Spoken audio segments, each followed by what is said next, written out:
Just a quick reminder, this podcast may contain general advice, but it doesn't take into account your personal circumstances, needs, or objectives. The scenarios and stocks mentioned in this podcast are for illustrative purposes only and do not constitute a recommendation to buy, hold, or sell any financial products. Read the relevant PDS, assess whether that information is appropriate for you, and consider speaking to a financial advisor before making investment decisions. Past performance is no indicator of future performance.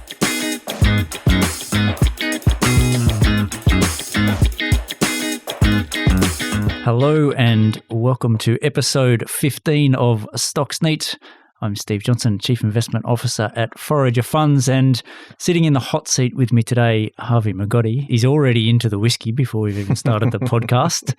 And filling in for Gareth today, and Harv's about to head off overseas, so we thought we'd get him in before he disappears from our shores for a bit of an extended trip. Where are you off to, Harvey? Yeah, so a couple of days in London, meeting a few companies and investors, and after that, off to the US, where I'm hitting a couple of conferences, one mid-cap and one small-cap conference. Usually they're a very productive source of idea generation. And then on the back end of that, I have my holiday, going to Japan, actually, and we're here drinking a Japanese whiskey, so it's very topical. We've got a Japanese whiskey today, the Nikka Rare Old Super Whiskey, which they tell me on the internet is an old man's whiskey in Japan. A very kind gift for us here at Forager from Greg Hoffman to celebrate the 10-year anniversary of our International Shares Fund. Bit hard to believe it's been 10 years, to be honest with you. I wrote a blog reflecting on that period this week, if you want to check it out and see what we've had to say. But today's podcast, we're going to talk about this pretty significant rally that we've had in global stock markets over the past few weeks and what that might mean for future returns. I've got a special guest, Liam Short, joining us midway through the podcast to talk about all of those people trying to pick the bottom and some tricks and tools you can use to try and stop you losing money while you're trying to do that. And then you'll be back joining us, Harvey, to talk about some sectors where you'd really love to see a price pullback at some point in time. Look, let's jump into it. It's been a big start to the year. The S&P 500 was up 7% already. The NASDAQ up 14%. That NASDAQ tech-heavy index was one of the worst performers in 2022. And Gareth actually tweeted a really nice chart from one of the brokers the other day that had the 2022 return plotted against the 2023 year-to-date return. And it was almost a straight line showing that every single company or stock or sector that has performed really well this year are the ones that performed poorly last year. So what's been happening out there? Yeah, well, I think what's clear is that sentiment's obviously improved. You know, we were at very extreme levels back in Q4 of last year, especially October, November, December, which is Q4. Many of those have now tilted a bit more neutral. So if you look at the Bank of America Fear and Greed Index, we were at rock bottom levels back then, and now we're kind of at a more neutral-ish tilt on that front. The Bull and Bear Index that a lot of people like to talk about, which is kind of investor sentiment, ended a record streak of 44 consecutive weeks of bearish sentiment. And we haven't really seen more bulls than bears in that survey since March 2022. Big stocks such as Meta have doubled from the lows. Tesla's up 90% almost year to date, or since December. So yeah, it's been a wild ride. Yeah, it has. And we talked a bit about this last year, but I don't think overall index levels got to levels that you would say reflected the amount of investor pessimism that was out there in terms of valuations. But certainly in some sectors that were economically exposed or cyclically exposed, sentiment was very low, and we were talking about some businesses and buying some businesses out there in sectors like building materials that were trading at very attractive levels looking through that cycle, and it sort of all unwound in terms of that sentiment very, very quickly. I mean, what would you say is driving the investor enthusiasm? Well, I mean, generally, we've seen interest rates kind of stop going up rapidly. They've somewhat stabilized so far. And at the same time, the world economy is doing okay. I mean, earnings season so far has been relatively decent, particularly relative to expectations coming into the year. We're not seeing tons of humongous profit warnings. Guidance generally seems to be okay. Expectations were kind of there for a really bad kind of earnings season, and that didn't happen. Europe is chugging along fine. Energy prices are down, which is helping many countries over there, helping the consumer at the margin. And of course, China reopening post many years of lockdowns, obviously helping sentiment and starting to boost certain sectors and whatnot. Yeah, so whether they're right or wrong, I guess it's this path towards a soft landing where the economy can muddle through okay, interest rates stop going up, and we're applying sort of still fairly low discount rates by historical standards to earnings that hold up okay. It's given people some optimism. I mean, what does that mean for future returns? I touched on that building sector before. A stock like IBP, we've touched on it on the podcast.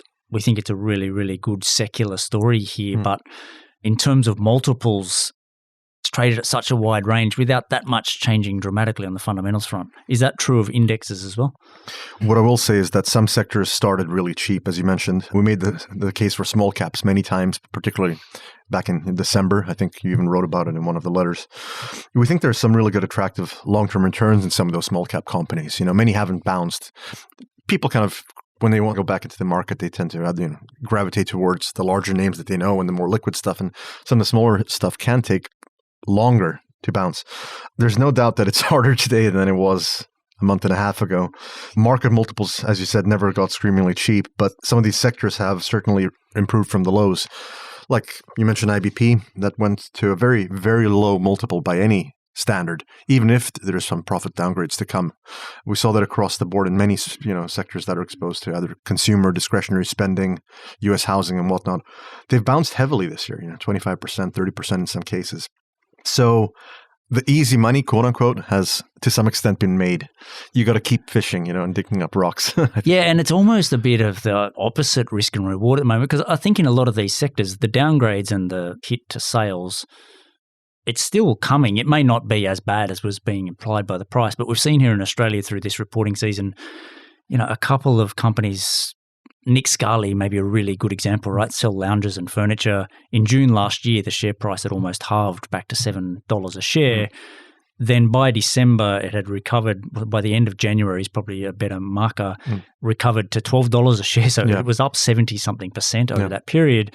And we still hadn't had the slowdown. And then they come out in February and say, slowdown's coming, which you would think that everyone is fully aware of with what's happened with interest rates, and the share price fell back another 10%. So I think you've gone from prices that do genuinely look through some earnings downgrades to ones that there's potential, I think, for people to still get quite nervous and scared when the actual hits start coming here. And I don't think there's any evidence that in those sectors that benefited massively from COVID, I mean, it is just coming, and it may be pretty bad here in Australia where the interest rate exposure of a leveraged sector is so much higher. So, even with that IBP, I've seen you taking some money off the table there in terms of our portfolio weighting.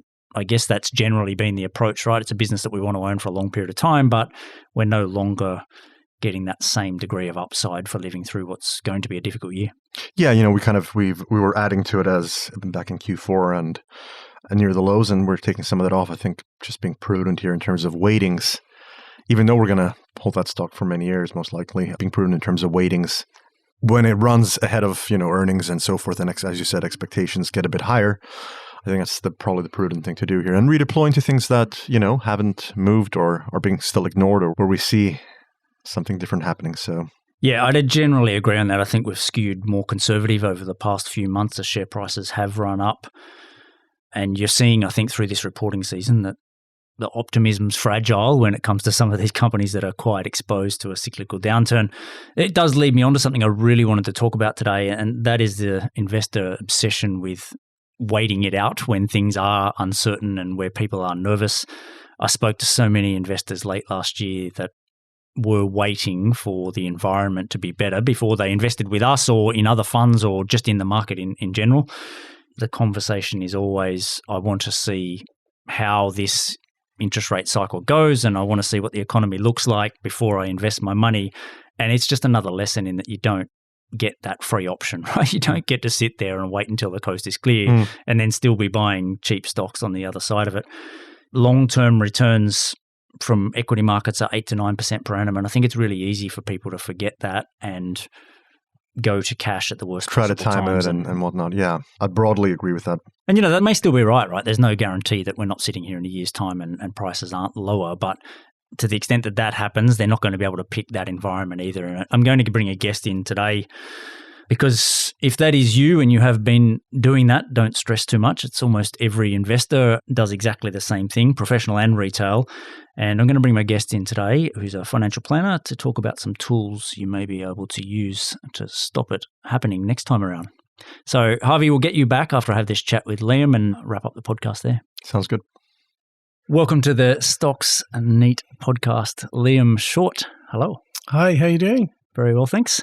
Liam runs Verante Financial Planning. He's on Twitter as SMSF Coach, passionate follower of the Irish rugby team and anyone who's playing against England. And it's an SMSF coach that is exactly what we need today. We've known each other professionally for many, many years, and I've always appreciated your transparency and insights into the world. So it's fantastic to have you on today. Thanks for coming in. Really excited to be here. Look, I've got you on this podcast because you probably deal with this issue more than me. I've just talked about it with Harvey, but I do get frustrated with people trying to pick the bottom of markets and telling me they don't want to invest because times are going to be better down the track and they want to wait until the coast is clear before they come and invest. And then, of course, by the time that actually happens, it's too late. Why do we all behave like that is my first question. The main reason someone goes into a stock is usually from a recommendation or an article they've read that really outlined the reasons why a company is going to do well and is going to be positive going forward. So then to come out of it, especially if you've done well, you need an even bigger trigger to try and push you to actually press the sell button. People are not too bad at pushing the buy button on a good stock, but taking profits, it just seems to be really hard for some people to do. And because they're not seeing a new article updating them on what that, the outlook for that company for the future, that the fundamentals may have changed and it's time to take some profits, they just hang in there. And so they can often ride the rail down. Yeah. And then the natural aversion, people, when they see a stock that's beaten down, they're very reluctant to go into it because they think it's dropped 20%. Why would I go into something like that? Yeah. And again, you got to go back to the fundamentals and see, was it a short-term or a long-term thing that's affecting that company? If it's only a short-term thing like COVID and it's a company that's got really good cash flow, that's actually the opportunity to get into that sort of stock. And I love it when, I remember years ago, ResMed had a recall. I knew some of the researchers in there. Like they knew they have the next level and the next version coming out in that. So the flow of income is going to be great for the future. But that short term, they dropped about 24%. And we just jumped in and bought as much as we could, especially for our younger clients who didn't need income. Yeah. I find even in terms of overall portfolio exposures, like people will sit there and say, I want less exposure to equities because the market has fallen. Yeah. And they tend to be least invested when the market's at its lows in terms of the percentage of their portfolio, and vice versa. Things are going really well. The allocation to overall equities has grown really nicely. Yeah. And at the top of the market, you end up actually having your maximum exposure to a particular asset class. So I wanted to talk a little bit today, I guess, about how you talk to your clients about general portfolio construction. What are some of the principles or tools that people can use to think about those overarching principles about how much money should I have invested in different types of asset classes? So look, one of the things, the first thing you have to understand the person's age, their situation, whether they're still working, semi-retired or retired. What's their need for income going forward and their need for big, large capital amounts if they're required as well. So what we try and do is make sure that, one, we're suiting the portfolio to the actual income needs of the client without them worrying. So, that case of having too much or too little in shares, what we try to get around that is by saying to a client, we want 3 to 5 years pension money in cash, bonds, and fixed interest. Okay? Therefore, we're taking that question out of it as to whether a short-term fall in the markets or a short-term sprint in the market is going to make a huge difference to their day-to-day circumstances. Yep. If you can take that out of it, people are a lot more rational. So I'll say to people, look, no matter what happens in the market with COVID, we have your money sitting in cash to pay the pensions and in some term deposits. That meant that they were not worrying about the stocks that had dropped. We looked at them and said, look, what's the outlook for each of those stocks? Is this a short-term thing? And that was it. In a lot of cases, we bought more. But I do struggle trying to get people to come out of something that's performed really well consistently. And you just sort of go, everything is in a cycle at some stage. You've just got to be aware of it. So with some things, you just have to force the clients and just say, look, full stop, I'm telling you that we're going to take some profits on this. Okay, so step number one, have enough liquidity that you're sleeping well at night. And that may be a different amount of liquidity for different people, depending on other sources of income, whether you're still working, whether you're retired, how much those expenses are that are going out. But if you've got 3 to 5 years there of cash and other things that are easily accessible, lets you think about the rest of the portfolio a bit more rationally and a bit less emotionally, thinking I'm going to need this money. How then do you split? I mean, it obviously differs by client. But what are some of the key principles in terms of how you split that invested part of the portfolio? So we've got the liquid piece sitting there for a rainy day. How do you set up an optimal portfolio for someone that is equities and property and whatever else you consider? We'll often start with a multi-index or multi-active manager core to a portfolio and just say to someone, look, here's the market return. We're building in that as a base. And from there, we're looking at satellite managers or satellite ETFs that will add value for that client's specific situation or at the current cycle in the market. So, for example, 3 to 4 years ago, we started building in a lot of exposure to hybrids just because we knew at some stage inflation was going to come back. So it was just not too much in any one, but just making sure that it was something that clients could understand. They don't really understand bonds too well. And that's a really and last year proved a really scary time for people who expected bonds to do well when shares were going down. I think it was the first year in 60 years or something like that where the two have been so correlated. Because it was all interest rate driven, equities and bonds went down at the same time. And the research now shows that correlation, having a diversified portfolio works over the long time, but you've got to be careful in times where there's extremes. Like we've had for the last 10 years where governments held interest rates down. At some stage, those rates were going to have to come back up. And the bond market does not react well to a sudden rise in inflation and interest rates. That's a lesson I've learned over this last 10 years, and we'll be ready for the next time.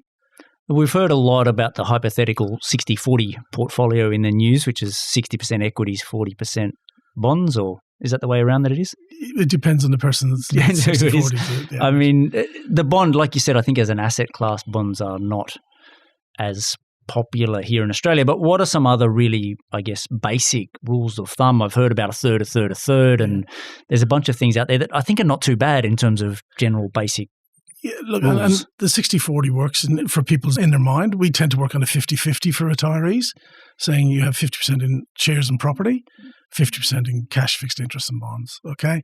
And the idea is just setting that level with them first and then digging down and showing the individual sectors then that will make up each of those parts of the portfolio. So, for example, on the share side, we will look for somebody who's pre-retiree. We're looking for growth to really build up, take the risk while they're still working so that we can step the risk back a little bit when they retire. But once they retire or a couple of years before retirement, we're starting to look for where the money's going to come from. So in the last 10 years, I've allocated money to a lot of industrial property funds, for example, because they were paying a steady income, long-term leases, and you treated them like a risky long-term term deposit, 5 to 7 years. You were locked into a lot of them. Really paid off. And the thing I found was clients would actually, when they were driving around the country on their holidays or whatever, they would stop at some of them and take a picture and send it back. So it gave them a bit of confidence. With the equities, for the last few years, all I've heard is growth. And I had to really talk clients out of just following what they were reading in the media and just saying, look, we need dividends. We need a steady income. We love companies that have got a mixture of both. I don't want to rely totally on dividends. I don't want to rely totally on growth in retirement. But if we can get that nice mixture, and Australia has a lot of that. And this is where that 60-40 falls down, because in America, they have that higher allocation often to bonds because equities don't pay much in income. Yeah. And there are a lot more corporate bonds over there, right? So you can get, Wesfarmers exposure. You might get an extra 3% over government bonds. And that market is really liquid and active over there. Whereas here, when you talk bonds, it's usually government bonds is the main. And because it's such a small market here, there's not enough education about it. So it is like a black hole where people go, I don't really want to step in there.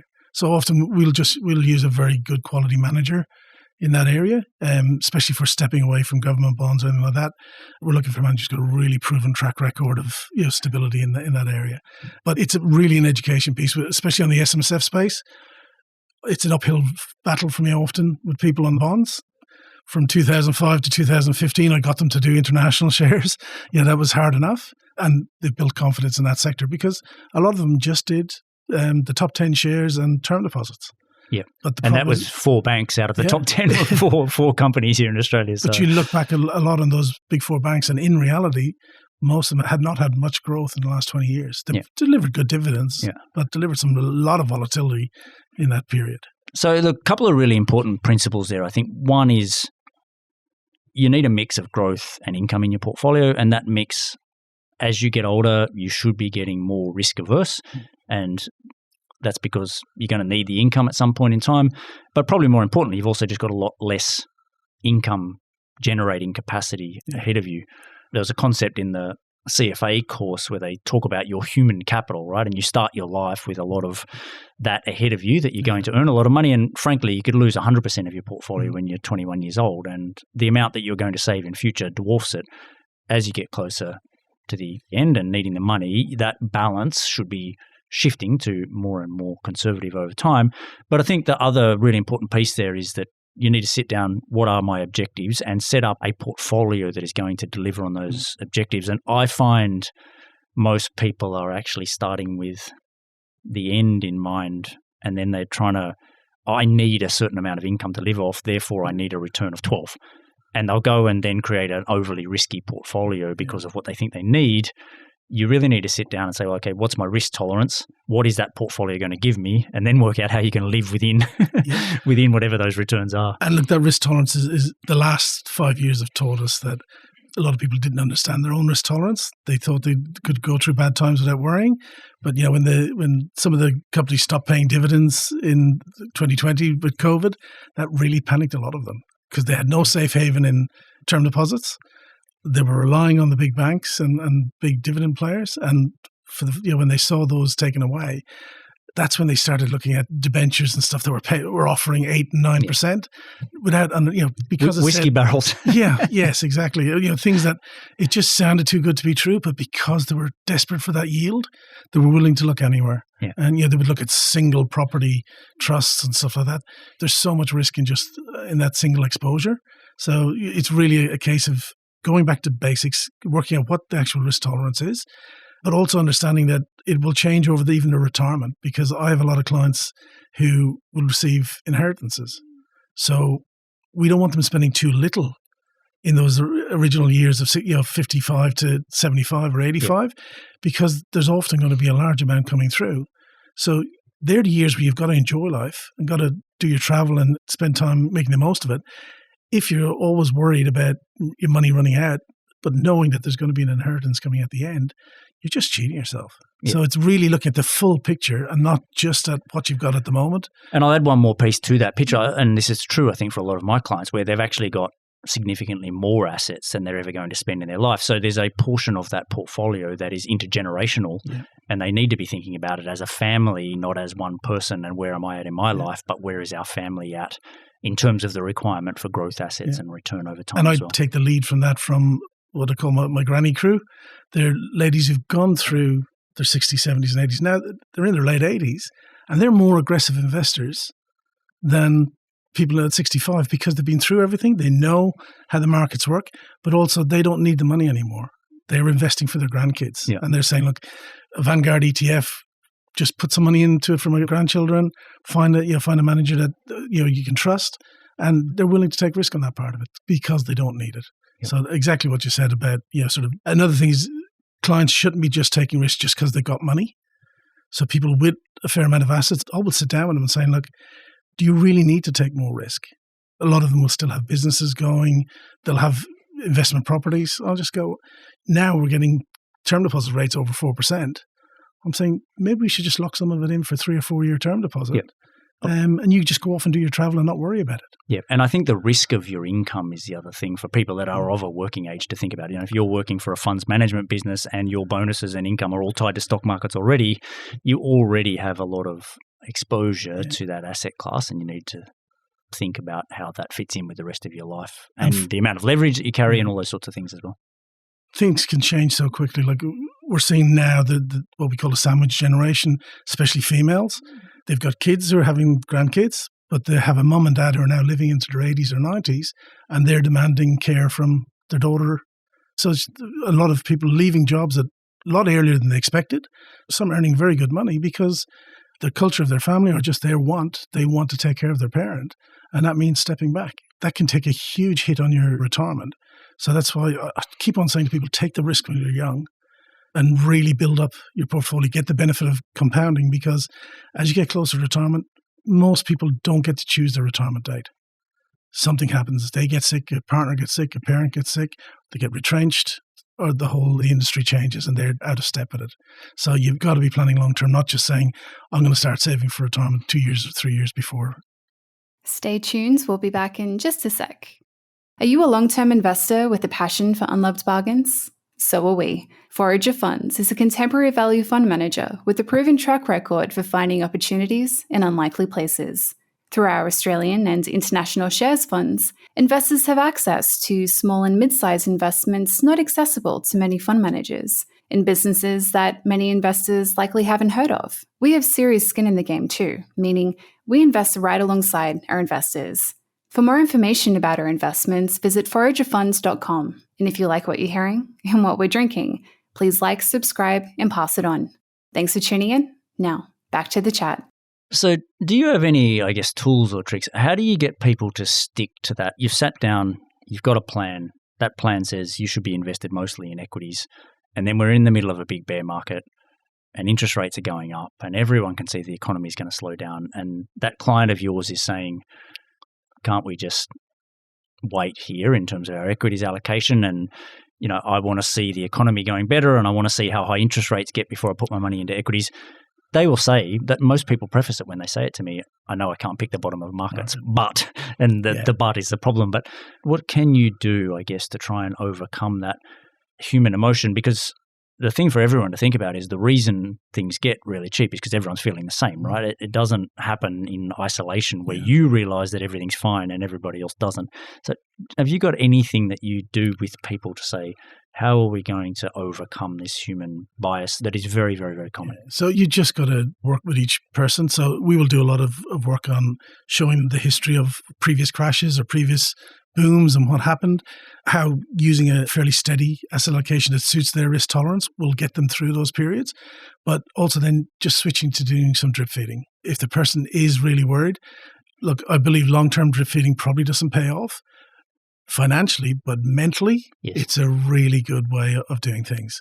So we will, for the last 2 years, probably nearly every new client that's come on, we've done some form of drip feeding for them into some of the more volatile sectors.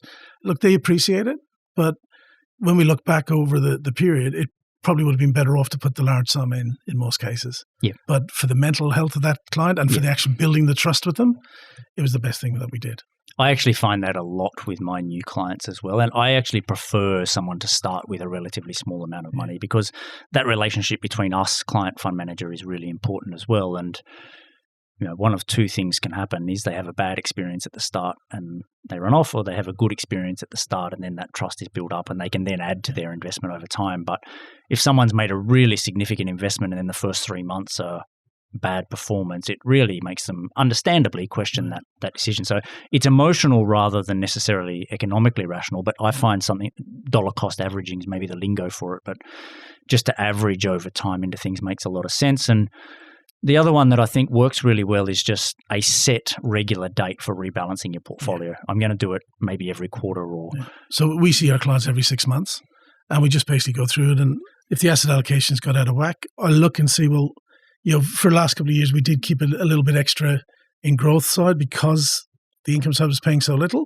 Now with a lot of clients, I'm sort of going, now's the time to get back to your actual asset allocation, whether it's 50-50 or 65-35, whatever. But there are some times where you have to be a bit dynamic about it, where you're not going to get anything from a sector for a number of years because of the effect of the cycle. And you have to make that dynamic asset allocation to another sector that will pay off. Yeah. But not thinking about what you're jumping into now. You're thinking about what am I going into now that's going to pay off in 3 or 4 years' time. Yeah. That's what you need to be looking at. And that's the way you need to talk to them because they're reading the internet, the magazines, papers. It's all the bad news about today. You really need to be getting them to focus on what's good the outcome for those companies. Like when I saw that CSL, they weren't collecting any plasma in the US during COVID, but they've got the largest network of plasma collection places and blood collection and everything. At some stage, that's going to turn around. So when they dropped to $260 or $254, I think it went down to, we didn't go buy a fortune in there, but clients who had some spare money were going, here's a solid company long-term that will do okay. Let's put some money in there. Yeah.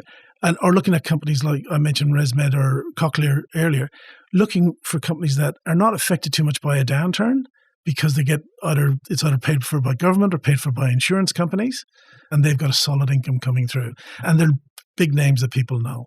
When it comes to smaller stocks, that's where I want a manager to step in and manage that sector, because I get, yesterday I had a client sent me a list of 10 stocks and Fortescue Metal was at the top.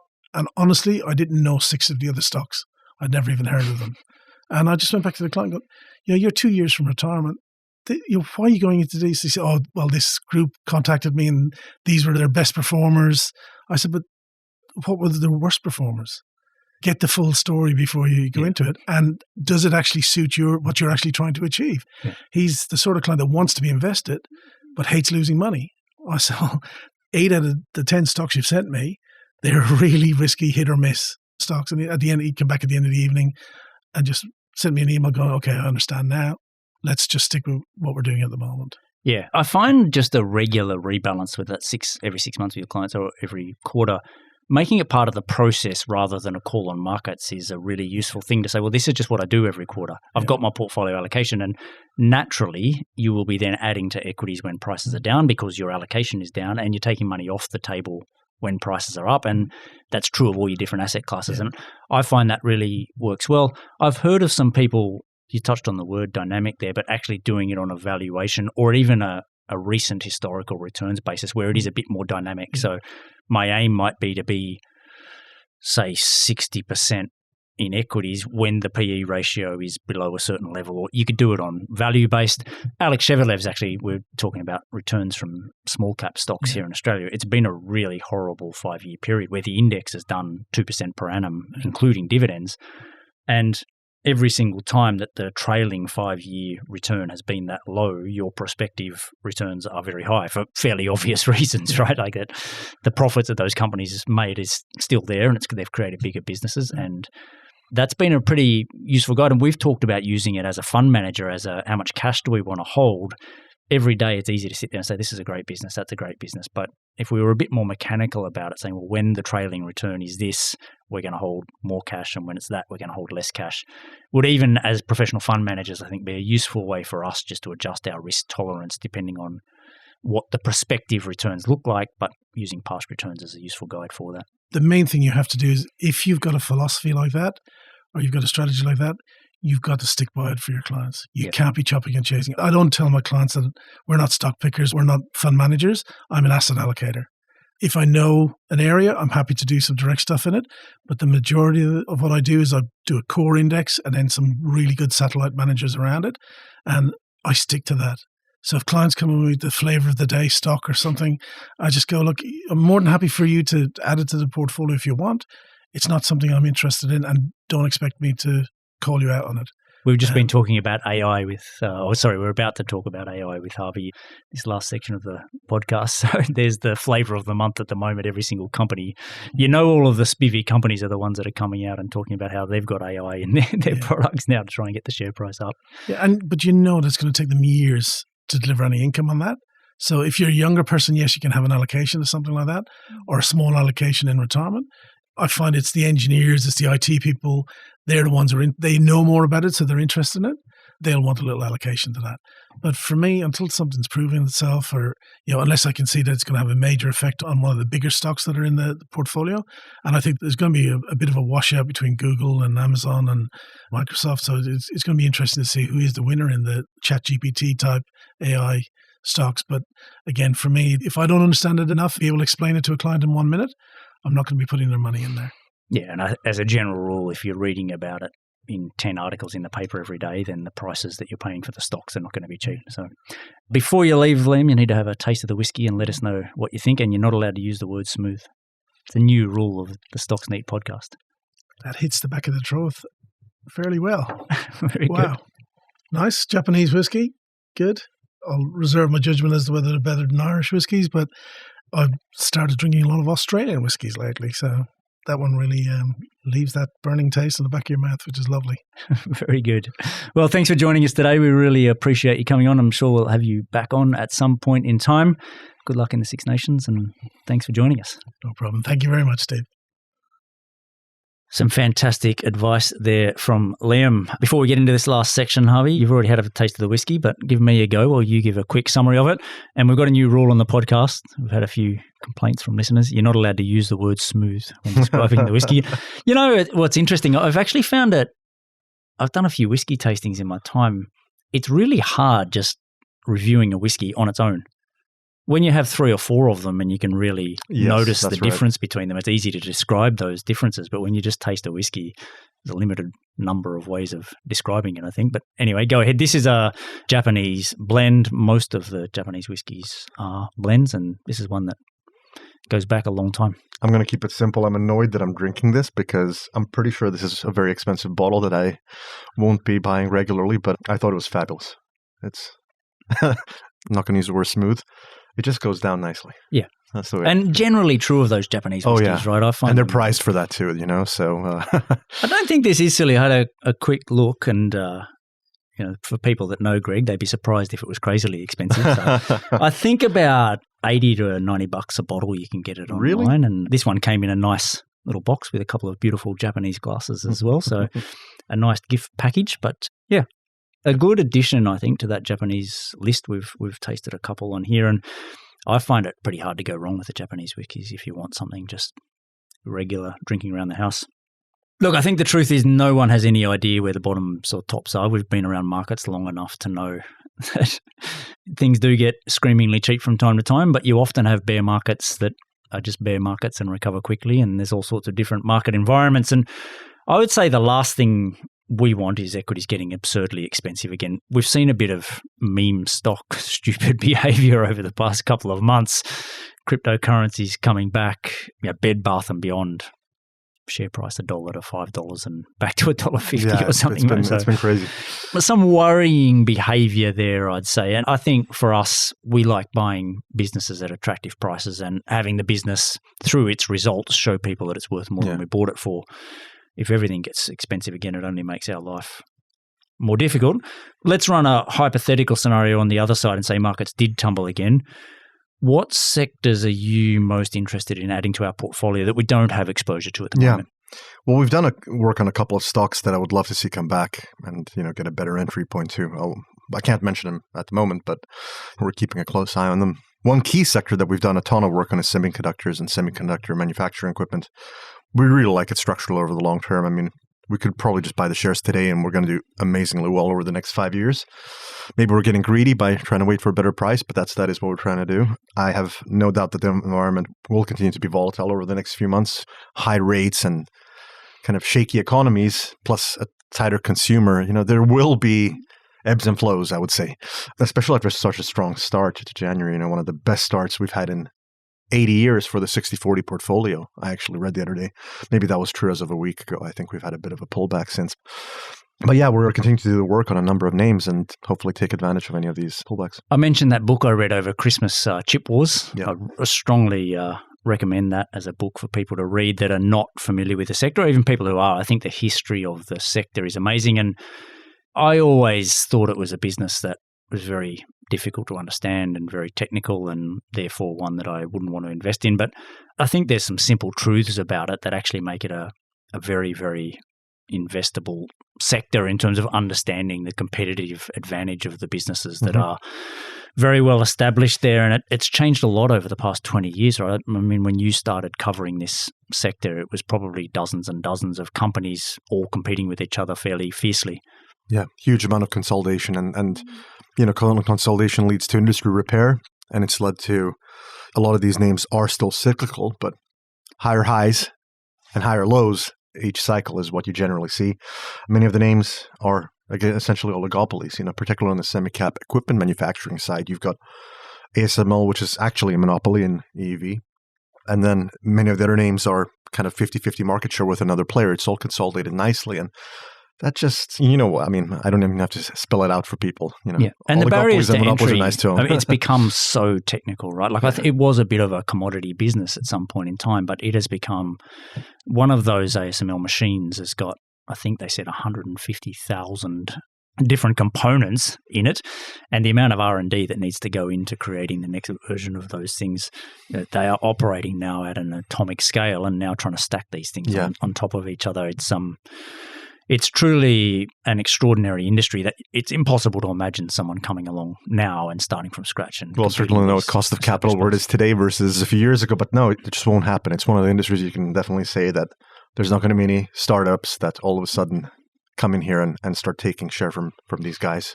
Yeah, there's been a huge amount of hype about this chat GPT, right? Yeah. Whether it ends up delivering on the promise that everyone's got in mind for it at the moment. I think that concept of computers interacting a lot more with humans and having more back and forth, it is going to continue to proliferate in our lives, and that just requires more 100%. And more computing power. So it's one of the few sectors, I think, where it's almost impossible to imagine a world that it's not twice as big in 10 years' time. No, exactly. And it's pretty hard to find, I think, other sectors where you're that confident and where there are players that are so well established that you're also confident they're going to be around. So, yeah, like you said, we probably feel we missed it a bit at the bottom sort of last year, and a lot of the prices have recovered a lot, but a sector that we'd really like to own at some point in time.